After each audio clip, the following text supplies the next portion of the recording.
24 hours non stop ಹ್ಯಾಕಥಾನಲ್ಲಿ work ಮಾಡಿದ್ರು 5 minutes ಜಡ್ಜಸ್ಗೆ ಏನಾದ್ರು ನೀವು ಕ್ಲೀನಾಗಿ ಎಕ್ಸ್ಪ್ಲೇನ್ ಮಾಡಿಲ್ಲ ಅಂತ ಅಂದರೆ ಆ 36 hours ಏನು ಕೂತ್ಕೊಂಡು ಪ್ರಾಜೆಕ್ಟ್ ಬಿಲ್ಡ್ ಮಾಡಿದಿರಲ್ಲ ಅದು ಆ್ಯಕ್ಚುಯಲ್ ಆಗಿ ವೇಸ್ಟ್ ಆಗೋಗುತ್ತೆ. Guys, welcome to day 5 of 6 days winning hackathon series. ನೀವೇನಾದರೂ ಹಳೆ ಹ್ಯಾಕಥಾನ್ ಸೀರೀಸ್ ರಿಲೇಟೆಡ್ ವಿಡಿಯೋ ನೋಡಿಲ್ಲ ಅಂತ ಅಂದರೆ ಸ್ಟಾರ್ಟಿಂಗಿಂದ ಹೋಗ್ಬಿಟ್ಟು ನೋಡ್ಕೊಬನ್ನಿ. ಯಾಕಂದರೆ ಆ್ಯಕ್ಚುಲಿ ನನಗೆ ಏನು ವಿಡಿಯೋ ಮಾಡಿದ್ದೀನಲ್ಲ ಅದು ನಿಮಗೆ ಹೆಲ್ಪ್ ಆಗೋದು. ನೀವೇನಾದರೂ ಇನ್ ಫ್ಯೂಚರ್ ಹ್ಯಾಕಥಾನ್ ಪಾರ್ಟಿಸಿಪೇಟ್ ಮಾಡ್ತಾ ಇದ್ದೀನಿ ಅಂತ ಇದ್ದರೆ, ಇಲ್ಲ ಈಗಲೇ ಏನಾದರೂ ಪಾರ್ಟಿಸಿಪೇಟ್ ಮಾಡ್ತಾ ಇದ್ದೀರಾ ಅಂತಂದರೆ ಸ್ಟಾರ್ಟಿಂಗಿಂದ ವೀಡಿಯೋಸ್ನ ನೋಡ್ಕೊಬನ್ನಿ. ನಾನು ಯಾವ ಥರ ಹ್ಯಾಕಥಾನ್ನ ಗೆದ್ದೆ, ನಾನು ಯಾವ ಥರ ಟೂಲ್ಸ್ ಮಾಡಿದೆ, ಪ್ರತಿಯೊಂದು ಎಕ್ಸ್ಪ್ಲೇನ್ ಮಾಡಿದ್ದೀನಿ, ನಿಮಗೆ ಹೆಲ್ಪ್ ಆಗುತ್ತೆ. ಗೈಸ್, ಇವತ್ತಿನ ವಿಡಿಯೋ ಬಂದುಬಿಟ್ಟು ನೀವು ಎಷ್ಟೋ ಜನ ಸ್ಟೂಡೆಂಟ್ಸು ಹ್ಯಾಕಥಾನಲ್ಲಿ ಬಿಲ್ಡ್ ಮಾಡಿರೋ ಪ್ರಾಜೆಕ್ಟ್ನ ಸ್ಟೇಜ್ ಮೇಲೆ ಹೋದಾಗ ಕ್ಲೀನಾಗಿ ಪ್ರೆಸೆಂಟ್ ಮಾಡ್ತಾ ಇಲ್ಲ. ನಾನು ಎಷ್ಟೋ ಕಡೆ ಹ್ಯಾಕಥಾನ್ ಅಟೆಂಡ್ ಮಾಡಿದ್ದೀನಿ, ಈವನ್ ನಾನು ಪಾರ್ಟಿಸಿಪೇಟ್ ಮಾಡಿದ್ದೀನಿ. ಆಯಿತಾ, ನೀವೇನು ಮಾಡ್ತೀರಾ, ಡೇ ಆ್ಯಂಡ್ ನೈಟ್ ಕೂತ್ಕೊಂಡು ಪ್ರಾಜೆಕ್ಟ್ನ ಕ್ಲೀನಾಗಿ ಬಿಲ್ಡ್ ಮಾಡ್ತೀರಾ. ಆ್ಯಕ್ಚುಲಿ ಅದು ಗುಡ್ ಡೇ ಆ್ಯಂಡ್ ನೈಟ್ ಕೂತ್ಕೊಂಡು ಬಿಲ್ಡ್ ಮಾಡಲೇಬೇಕು, ಯಾಕಂದರೆ ನೀವು ವಿನ್ ಆಗಲೇಬೇಕು.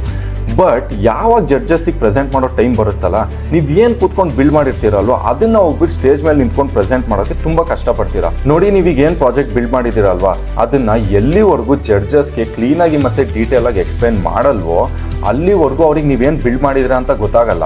ಸೊ ಅದೇನಾದರೂ ಗೊತ್ತಾಗಲಿಲ್ಲ ಅಂತಂದರೆ ಅವರು ನಿಮ್ಮ ಪ್ರಾಜೆಕ್ಟ್ಗೆ ವಿನ್ನಿಂಗ್ ಪ್ರೈಸ್ನ ಡಿಕ್ಲೇರ್ ಮಾಡಬೇಕೋ ಮಾಡಲ್ವೋ ಅಂತ ಥಿಂಕ್ ಮಾಡೋದ್ರಲ್ಲೇ ಕೂತ್ಕೊಬಿಡ್ತಾರೆ.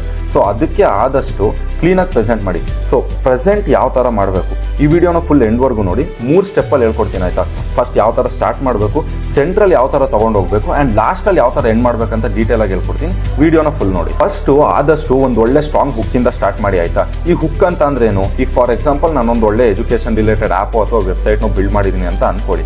ಆ ವೆಬ್ಸೈಟು ಈಗ 1000 ಜನ ಸ್ಟೂಡೆಂಟ್ಸ್ಗೆ ಹೆಲ್ಪ್ ಮಾಡ್ತಾ ಇದೆ. ಆಯಿತಾ, ಈಗ ಅದರಲ್ಲಿ ನಾನು ಯಾವ ಥರ ಹುಕ್ನ ಬಳಸ್ಬೋದು ಅಂತ ಅಂದರೆ, ತುಂಬ ಜನ engineering students placement related guidance ಸಿಗದಲ್ಲೇ ಕಷ್ಟಪಡ್ತಾ ಇದ್ರು. ಸೊ ಅದಕ್ಕಂತಾನೆ ನಾನು ವೆಬ್ಸೈಟ್ನ ಬಿಲ್ಡ್ ಮಾಡಿದ್ದೀನಿ. ಈ ವೆಬ್ಸೈಟ್ ಯೂಸ್ ಮಾಡೋದ್ರಿಂದ ಅವ್ರ ಪ್ರಾಬ್ಲಮ್ ಸಾಲ್ವ್ ಆಗುತ್ತೆ. ಸೊ ಈ ಥರ ಒಂದು ಒಳ್ಳೆ ಹುಕ್ ಇಟ್ಕೊಂಡು ಸ್ಟಾರ್ಟ್ ಮಾಡಿ. ಆಯಿತಾ, ನೆಕ್ಸ್ಟು ನಿಮ್ಮ ಪ್ರಾಜೆಕ್ಟ್ ಬಗ್ಗೆ ಒಂದು ಸ್ವಲ್ಪ ಡಿಸ್ಕ್ರಿಪ್ಷನ್ನ ಕೊಡಿ. ಅದ್ರ ನೆಕ್ಸ್ಟ್ ಏನು ಮಾಡಿ ಅಂತ ಅಂದರೆ, ಈಗ ಎಕ್ಸ್ಪ್ಲನೇಷನ್ ಎಲ್ಲ ಮುಗೀತು ಅಂದ ತಕ್ಷಣ ಪಟ್ ಅಂತ ನಿಮ್ಮ ಡೆಮೋ ಕಡೆ ಶಿಫ್ಟ್ ಆಗಿ. ಡೆಮೋ ಅಂತ ಅಂದರೆ ನಿಮ್ಮ ಪ್ರಾಜೆಕ್ಟು ವರ್ಕ್ ಆಗ್ತಾ ಇರುತ್ತಲ್ಲ ಅದ್ರ ಕಡೆ ಶಿಫ್ಟ್ ಆಗಿ. ಸೊ ಅವ್ರಿಗೆ ತೋರಿಸ್ಬೇಕು, ನೋಡಿ ಸರ್ ಈ ಥರ ಪ್ರಾಜೆಕ್ಟ್ ಇದೆ, ಈ ಪ್ರಾಜೆಕ್ಟು ಈ ಥರ ಲೈವಲ್ಲಿ ವರ್ಕ್ ಆಗ್ತಾ ಇದೆ, ಸೊ ಈ ಥರ ಫೀಚರ್ಸ್ ಇದೆ. ಯಾಕಂದರೆ ಅವ್ರು ಎಲ್ಲಿವರೆಗೂ ವರ್ಕಿಂಗ್ ಪ್ರಾಜೆಕ್ಟ್ನ ನೋಡಲ್ವೋ ಅಲ್ಲಿವರೆಗೂ ಅವ್ರು ಕರೆಕ್ಟಾಗಿ ನಿಮ್ಮ ಪ್ರಾಜೆಕ್ಟ್ಗೆ ಜಡ್ಜ್ ಮಾಡಲ್ಲ. ಬಿಕಾಸ್ ನೀವೇನೋ ಅಲ್ಲಿ ಫೋಟೋಸೋ ಅಥವಾ ಇಮೇಜಸ್ಸೋ ಅದು ಏನಾದರೂ ತೋರಿಸಿದ್ರಿ ಅಂತಂದರೆ ಅವ್ರಿಗೆ ನಿಮ್ಮ ಪ್ರಾಜೆಕ್ಟ್ ಮೇಲೆ ನಂಬಿಕೆ ಇರಲ್ಲ.